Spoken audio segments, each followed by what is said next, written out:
ACB విచారణకు తనతో పాటు న్యాయవాదిని అనుమతించాలంటూ కేటీఆర్ దాఖలు చేసిన లంచ్ మోషన్ పిటిషన్ కు హైకోర్టు అనుమతించింది. ఇవాళ మధ్యాహ్నం విచారణ జరగనుంది.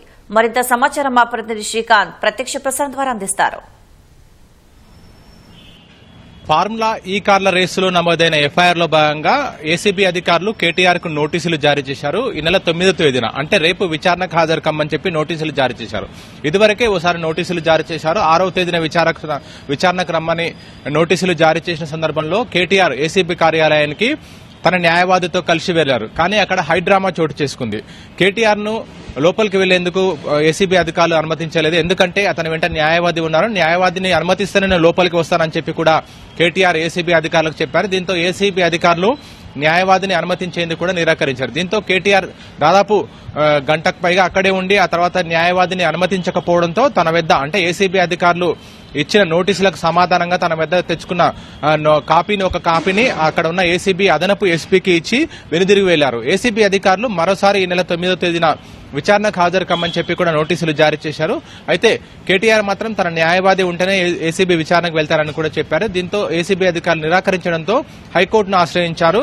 ఈ రోజు కేటీఆర్ కోర్టులో పిటిషన్ దాఖలు చేశారు. ఈ రోజు అత్యవసర పిటిషన్ కింద విచారణకు స్వీకరించాలి, లంచ్ మోషన్ గా పిటిషన్ విచారణకు స్వీకరించాలని చెప్పి కూడా న్యాయమూర్తిని కోరారు. కేటీఆర్ తరఫున ఆయన న్యాయవాది ఏ Prabhakar Rao lunch motion petition దాఖలు చేశారు. అయితే లంచ్ మోషన్ పిటిషన్ గా విచారణకు స్వీకరించడానికి హైకోర్టు అనుమతించింది.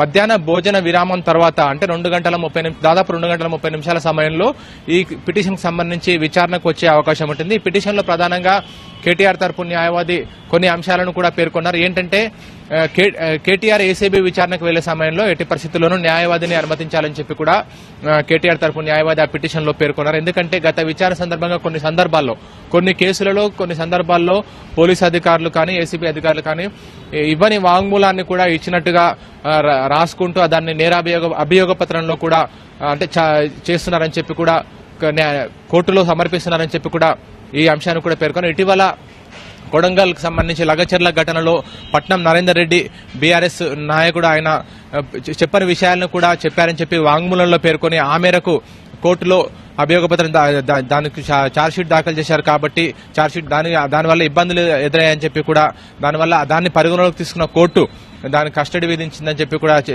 రిమాండ్ విధించిందని చెప్పి కూడా కేటీఆర్ తరపు న్యాయవాది ఆ పిటిషన్ లో పేర్కొన్నారు. ఈ విధంగా కేటీఆర్ విషయంలో కూడా ఇదే అంశాలు వస్తాయని చెప్పి కూడా పిటిషన్ లో కేటీఆర్ తరపు న్యాయవాది పేర్కొన్నారు. ఎందుకంటే ఇదే సందర్భంలో కేటీఆర్ కూడా ఇటీవల మొన్న ఇదే విషయానికి సంబంధించి మీడియాలో మాట్లాడుతూ ఇదే అంశాలను కూడా పేర్కొన్నారు.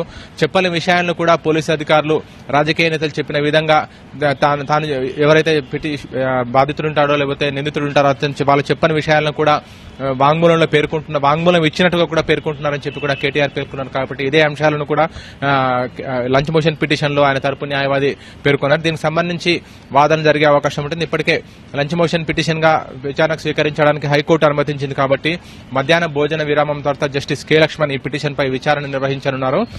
పబ్లిక్ ప్రాసిక్యూటర్ కూడా ప్రభుత్వం తరపున హాజరై దీనికి సంబంధించి న్యాయవాదిని అనుమతించకుండా ఉండాలి, కేవలం కేటీఆర్ ఒక్కరు మాత్రమే ఏసీబీ అధికారుల విచారణకు హాజరు అని చెప్పి అతను వాదనలు వినిపించే అవకాశం ఉంది. కేటీఆర్ తరపు న్యాయవాది మాత్రం ఈ పేర్కొన్న అంశాలను న్యాయవాది ఎందుకు అనుమతించాలని దానికి సంబంధించి కేటీఆర్ తరపున న్యాయవాది వాదనలు వినిపించే అవకాశం ఉంది. ఓవర్ టు యూ నయమే.